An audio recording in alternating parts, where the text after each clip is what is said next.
Herkese merhabalar. Ben Huriye. Huriye Tek Mutfak'ta kanalıma mutfağıma hoş geldiniz. Sizler için kapalı pide tarifi hazırlıyorum. Mutlaka deneyin, çok lezzetli. 2,5 su bardağı ılık süt. 2 tatlı kaşığı toz şeker, 1 paket kuru maya.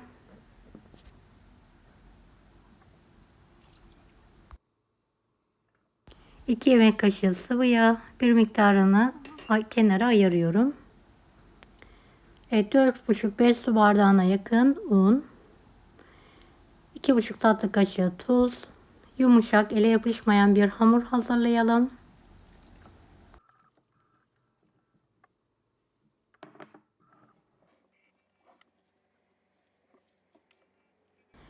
Beni hangi ülkeden veya şehirden izliyorsunuz merak ediyorum. Yoruma yazarsanız sevinirim.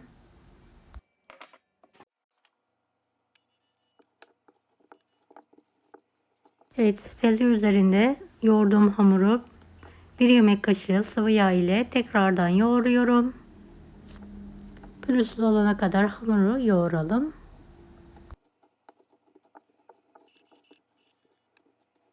Üzerini kapatarak şöyle iç harcını hazırlayana kadar dinlenmeye bırakıyorum.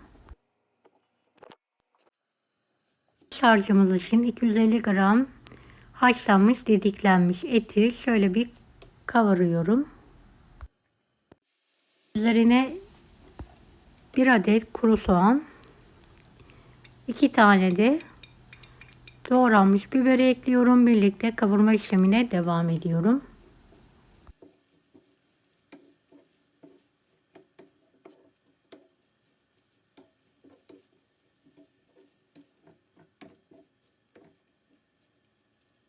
Bir tane doğranmış domates,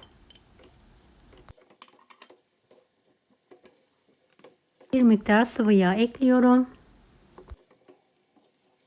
Kırmızı pul biber, kekik, karabiber, tuzu ekliyorum. Biraz da karışık baharat ekledim, karıştırıyorum. Evet, altını kapatarak soğumaya bırakalım. Evet, dinlendirdiğim hamuru tezgah üzerine alarak tekrardan yoğurarak hazırlıyorum.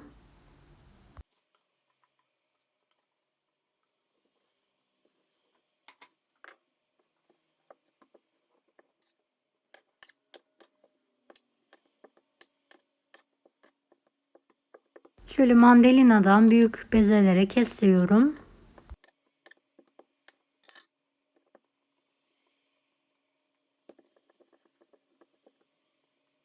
Evet, tekrardan yuvarlıyorum.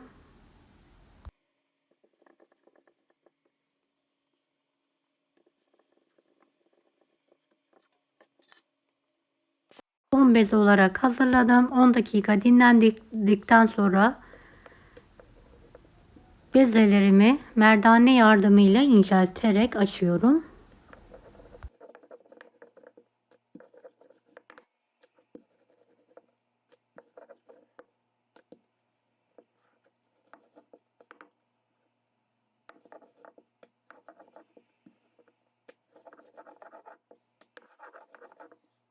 Evet, bezeleri tek tek açarak kenarda bekletiyorum.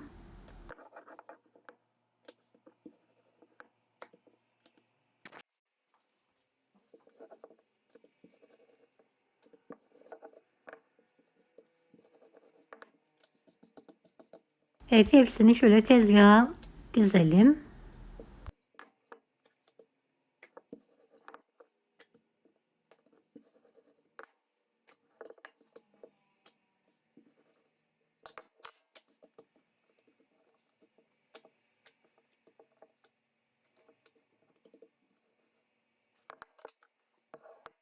Rendelenmiş kaşar peynirini alt kısmına, yarısına gelecek şekilde pay ediyorum.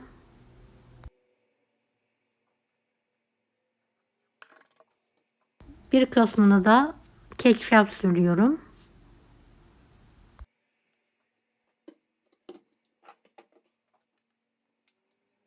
Biraz sıvı yağ.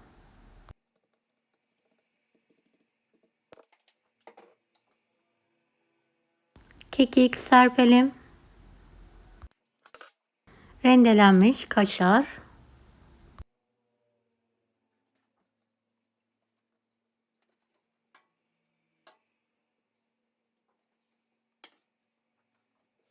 Evet, ketçaplı olanlara dilimlenmiş sucuk pay ediyorum.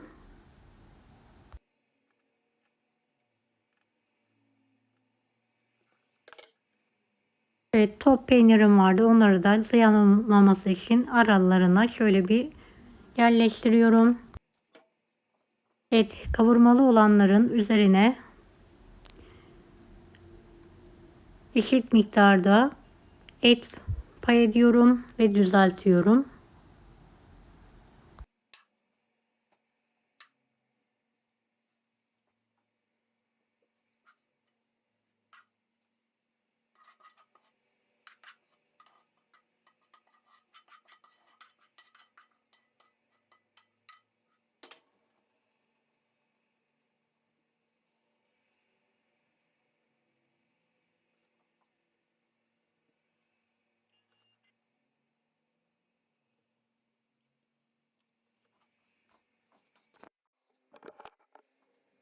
Tekrardan kalan kaşarı üzerlerine şöyle bir serpiyorum.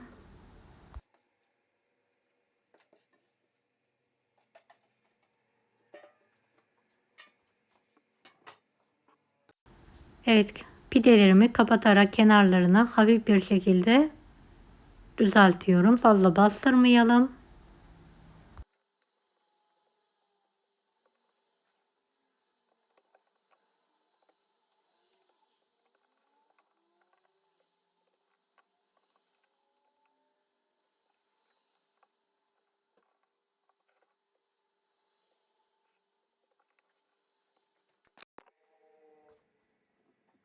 Fırın tepsisini alalım.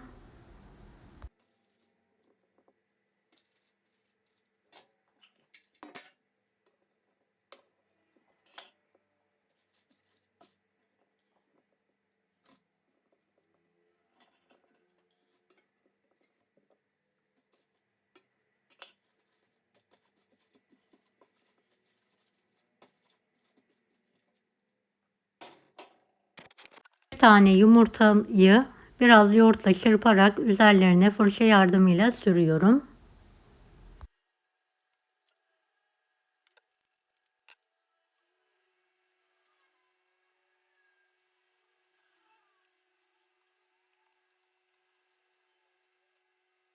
Susam serpiyorum. Önceden ısınmış 160 dereceli fanlı fırında pişirmeyi bırakıyorum. Evet, fırından çıkardım. Şöyle kapalı pidelerimi bir bıçak yardımıyla açıyorum.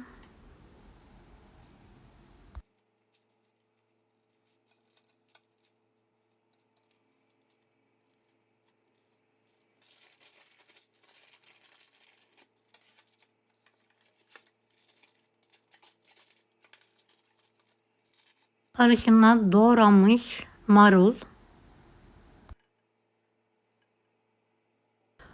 domates, turşu koyarak kapatıyorum.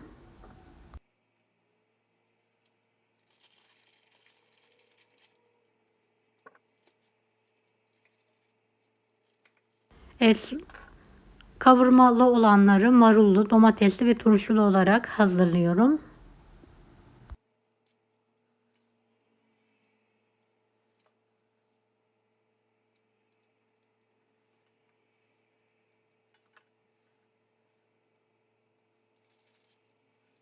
Ve servis tabağına alıyorum.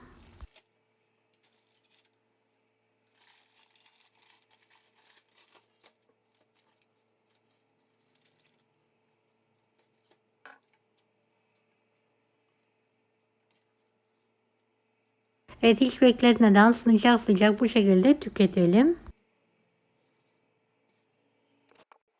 Evet, sucuklu olanlarda da kızarmış patates koyuyorum.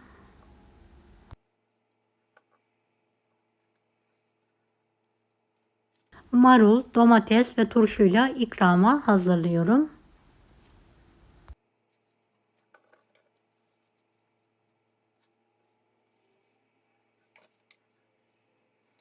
Evet, gerçekten çok farklı, lezzetli bir pide oldu. Mutlaka deneyin. Deneyecek olan herkese şimdiden kolaylıklar dilerim. Allah'a emanet olun. Hoşça kalın.